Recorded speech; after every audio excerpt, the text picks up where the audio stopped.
Hi guys, this is Shahadat, and today I'm going to speak to you about one of the arguments that Sadhguru usually puts forward to his audience, and I think it's a really tricky way of actually deceiving the audience member about this particular question. So the question that I'm referring to is the question of everything happening in your head. If you are familiar with the different ways of explaining the world, explaining our existence, there is this one theory that says that all these experiences that we are having, this is just happening in a brain somewhere, kept in a jar somewhere. So that is a theory. Obviously, it doesn't really make sense.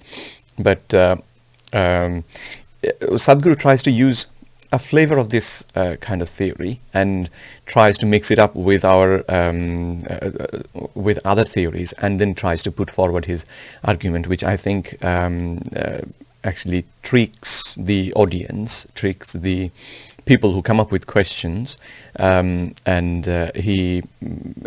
by doing that, he basically gets away with claiming absolutely illogical or making absolutely illogical claims. So if you have watched some of his videos, I'm sure you have come across this question where somebody, Sadhguru will ask his opponent, he will say, okay, where do you see me? And obviously the opponent is going to reply, pointing his finger to Sadhguru and say, there. And he will say, but that's not true.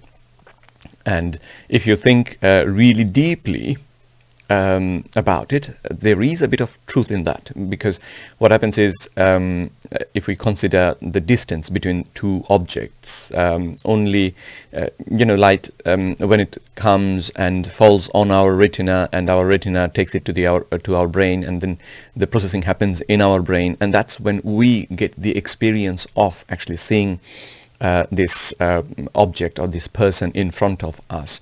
And some physicists argue that because the light from the object, it takes a little bit of time before it hits the retina, and then the brain takes a little bit of time to process it.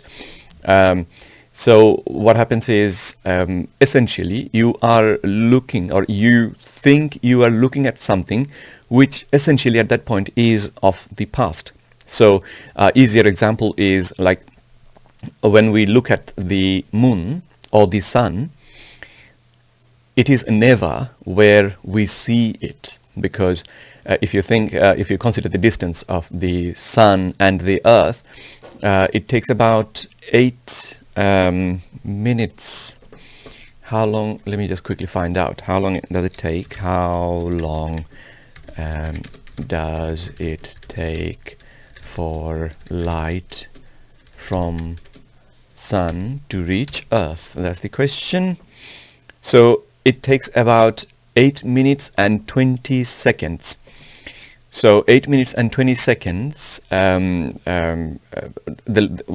we look at the sun, or when we experience the sun in a particular place, by then the sun is not actually there, because the bit of light that we are watching, that light took 8 minutes and 20 seconds to come to us. And the world is constantly moving. So in this 8 minutes and 20 seconds, the earth has moved quite a bit, rotated quite a bit. So based on that, what we are looking at is not the actual location of the sun. We are looking at a history or a past version of the sun. So that's a fascinating understanding, of course, of the physical world. Now, Sadhguru will try to use it in his benefit, and he will go like, okay, so you see it, and the whole processing is happening inside your head, right? Yes. So that means everything is inside your head. And this is the logically incorrect jump that you can make. It is when the information that we get through our eyes does process in our head, or do process in our head, and that's why we get the experience that we get, but doesn't mean everything is happening actually inside our head.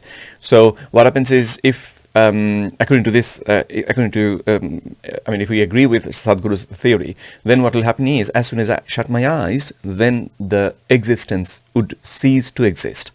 So there shouldn't be any objects left because I've shut my eyes.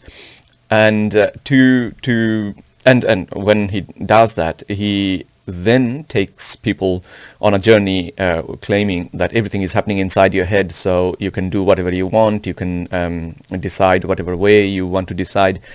There is a positive message in that, if you think about, I'll come to that a bit later, probably towards the end of this video. I'll come to that aspect, but going back to the theory that everything is inside your head, a generalized statement like that is completely wrong, because, as I said, if I shut my eyes, doesn't mean you cease to exist. I shut my eyes doesn't mean the whole reality disappears as soon as I shut my eyes. And how do we know that? I mean, obviously, you need to be sure that that is the case. How do you know that? Well, we've got other senses. We've got hearing, we've got touch, our skin, we can feel touch, and a few other things like this. So a simple example, a simple experiment would be, if you sit in front of somebody and if they claim exactly the same kind of a claim, what you do is sit very close with them in your fist distance. So if you then shut your eyes and punch him right on the nose, if you hit something, if your hand hits something, then you know that you have felt the touch. It's happening inside your head, but it's not depending on your sight, the one of the senses. And if you hear somebody going ouch, then that also says, you cannot see it, but that will tell you that something else is there, and you will absolutely, without a shadow of doubt, prove that the existence doesn't just disappear when you shut your eyes. So so I hope someday somebody will do that experiment and clear the confusions of people who have these sort of confusions, or who subscribe to this sort of an idea that doesn't really make sense. Okay, now going back to the positive thing that I was referring to, it's quite an interesting thing. As a human being, psychologically, if you think about a human being, as soon as you see somebody, as soon as you speak to somebody, not even speak, as soon as you look at somebody, depending on how the person is looking, how his facial, his appearance is, and whether you, subjectively, whether you like that look or not, based on that, we tend to form an idea about that person. So if the person doesn't look good, we may immediately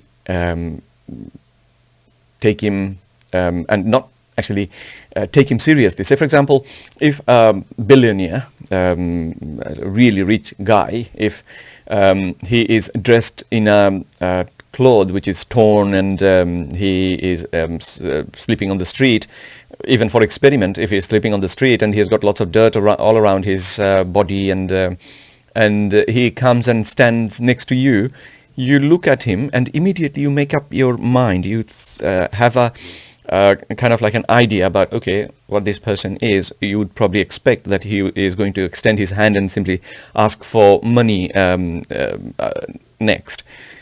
Whereas in reality, he is a billionaire. So the understanding, the concept that we are developing in our head is not really the right concepts, and that is our bias. So that is the kind of bias we have. And this bit actually does happen inside our head, because this is an idea we have formed inside our head, and this person in reality has got nothing to do, nothing to match with that idea. So in that sense, it makes the whole analogy actually makes sense. But you cannot raise a question about the whole existence based on this concept. This concept only applies to during the interaction of two human beings.